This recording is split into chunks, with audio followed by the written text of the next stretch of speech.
Okay, so the Biome research project. First, let me just tell you, this is my first time to do the Biome research project with students because I've always taught 8th grade before, and so we didn't actually do this one. So it's new for me, it's new for you. So we're both going to learn a lot, but we're also probably going to both make some mistakes, and that's okay. Especially since we're trying to do this remotely, and I'm trying to get you to be able to work with a partner or partners, and so we'll just do the best we can.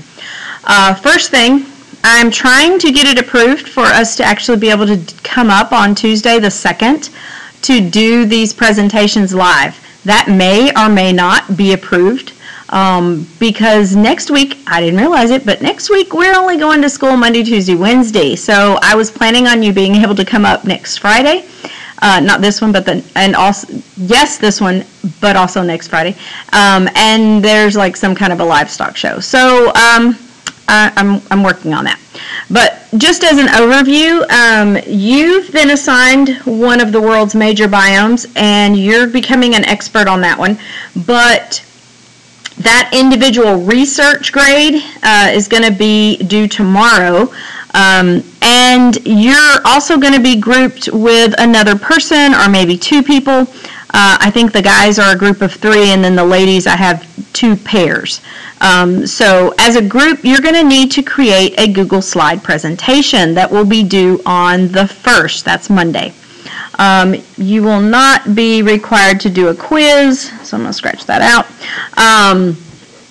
Because I can't figure out how I would get everybody to do that at one time. So you lucked out there. But anyways, this is going to be a major grade, so I want you to use your very diligent efforts and work well together. So each group is going to, at a minimum, have a team leader and a team correspondent.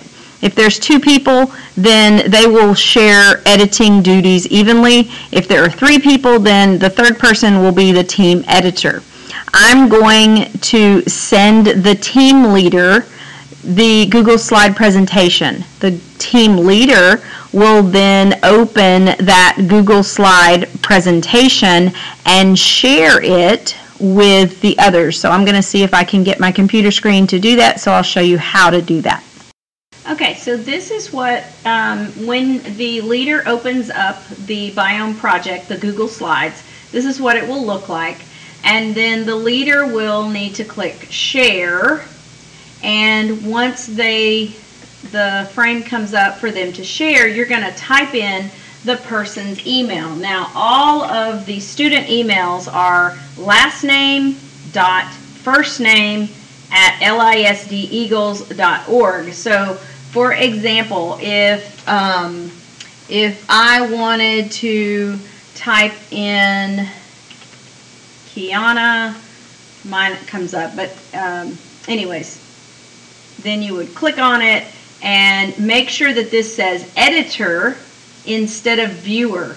I think it defaults to editor, but you want all the team members to be able to type on this same Google slide presentation, and then you'll click send.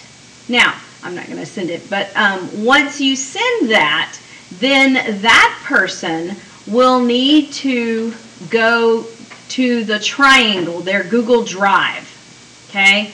And so in their Google Drive, you're going to click shared with me, and it should appear whatever has been shared with you today, like here Damar shared her copy with me, okay? So that will come up, and then you'll double click on it, and you can all work on the same Google slide presentation at the same time. Now, when we look at, you're probably going to want to choose a theme, whatever you want it to look like, and this needs to be something that you talk about together. One of the ways you can do that is to make comments. That's a possibility. Or you could, I don't know, you could exchange phone numbers, you could email each other back and forth, whatever works best for you. I think it's probably best if you set up a time and say, hey, we're both going to be doing work at 5 o'clock or whatever it happens to be. But that's up to you.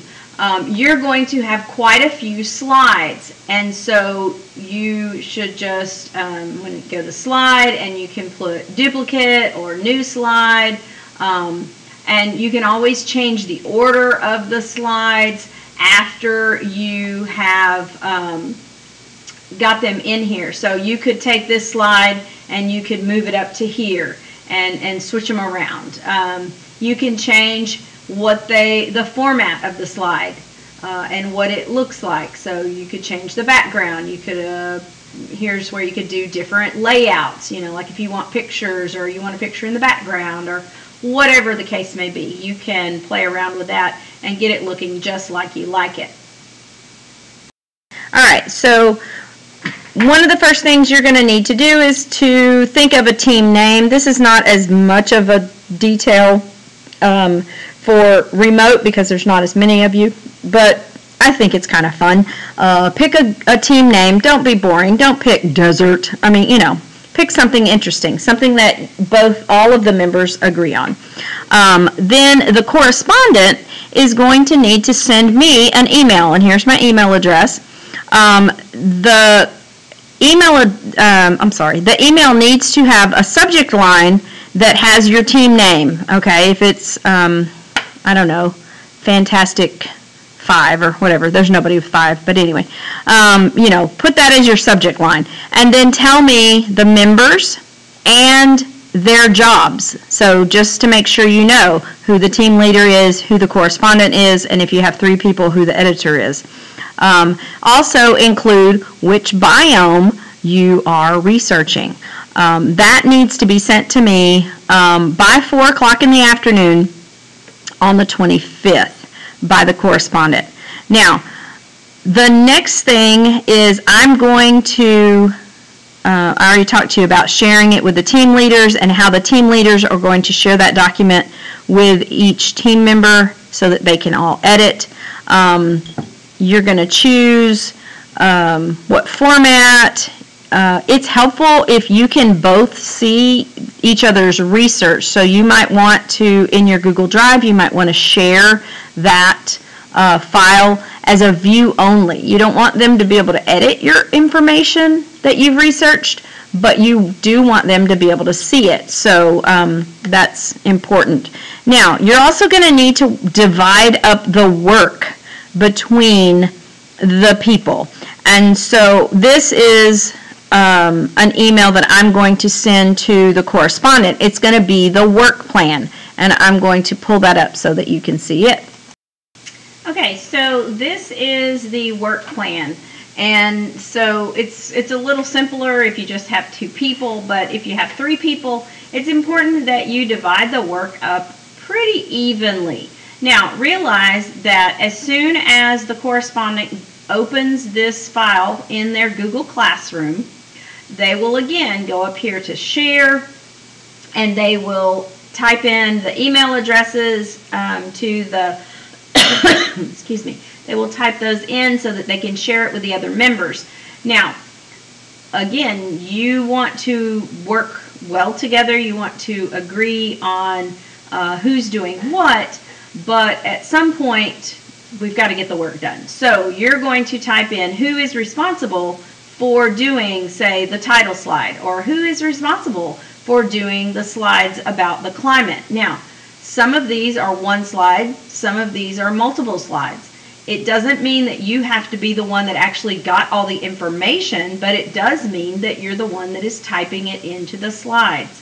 And so you want to be sure that you're working on your stuff and they can work on their stuff, but there are some things where, like proofreading, the editor or the co-editors will proofread all of the slides to see, were there any spelling errors? Were there any grammar errors? When I read it out loud, does it make sense? That sort of thing. Fun facts, like I said, I want them to be interesting, memorable, not just, a random fact. So you might not be able to come up with all of those facts on your own. You may need your partner to give you a hand. So you're going to have to communicate by email or text or phone, or I don't know if you can set up a Google Meet between you. That's a possibility, I think. I don't know, for the students. So this needs to be turned in by the correspondent on Google Classroom once you decide who's doing what. So that will need to happen tomorrow. You will need to decide who's going to do what and turn that in after the fact. If for some reason somebody says, you know what, I don't really know how to do this or whatever, you can always amend that or change that, but I need to have a plan to start out with. All right, so you're going to get the plan done and submitted tomorrow. Then you're going to work either together at the same time, or you can set up a time where you can all work together. You could exchange phone numbers, talk on the phone while you work, or you might just work on your own, on your things that you're supposed to do, and then come back by email to each other and see whatever works best for you. But realize you're part of a team, and so you've got to figure out how to make this all happen. The editor is going to be proofreading, or co-editors will be proofreading, so that you can submit the final product on Monday the 1st. I'm trying to find a way for us to do the group presentations. Not sure if that's going to work. I'll let you know. You will also be doing some self-evaluations and some team member evaluations, and those will also be done on the 1st, so that you will have kind of finished the project. So now you can say, hey, you know, we worked really well together, they were helpful, they were kind, they were easy to get in touch with, or you know what, they were really bossy and they didn't do their share, or whatever it happens to be. I'll send you a rubric that you'll fill out to do that. Now, your presentation is worth 100 points. And this is the kind of order that you need to take care of things. So you're going to have a title slide, you're going to have climate information, and this is everything that will be included in that. It will probably be more than one slide. You might also want to have some sort of a chart or a graph that helps show, you know, the average rainfall or the range of rainfall or whatever it happens to be. Vegetation, wildlife. I want you to create a food web. You can either create it digitally or you can draw it on a piece of paper and take a picture of it and upload it. That same food web will then be converted into an energy pyramid, so that I know that you know how the organisms go into the pyramid. Geography information. Where is this biome on the globe? What continents are even in it? What's the soil like? What are some geographic features? What value is it to humans? What has the human impact been to your biome? 3 fun facts, and make sure that you've incorporated at least 5 pictures, because let's face it, pictures are more interesting than just blank screens. And then if you meet the deadline, if you have good spelling and grammar, and if you complete your partner evaluations, that totals up to 100 points. Your grade's going to be based on the average of your self-evaluation and your teammates' evaluation of you. It will also be averaged in with the overall grade, this 100 points for the Google Slides. And if we can find a time and a place for oral presentations, we will. But if we can't, then that part will get nixed. So please, when you have questions, send them on an email to me with a subject line, specifically what you're asking about. I don't always see the comments on Google Classroom unless I click on your particular name and that assignment. So it's not you telling me I need help doesn't really get a quick response like an email will. So be sure you have good communication skills digitally. That's great. Thanks.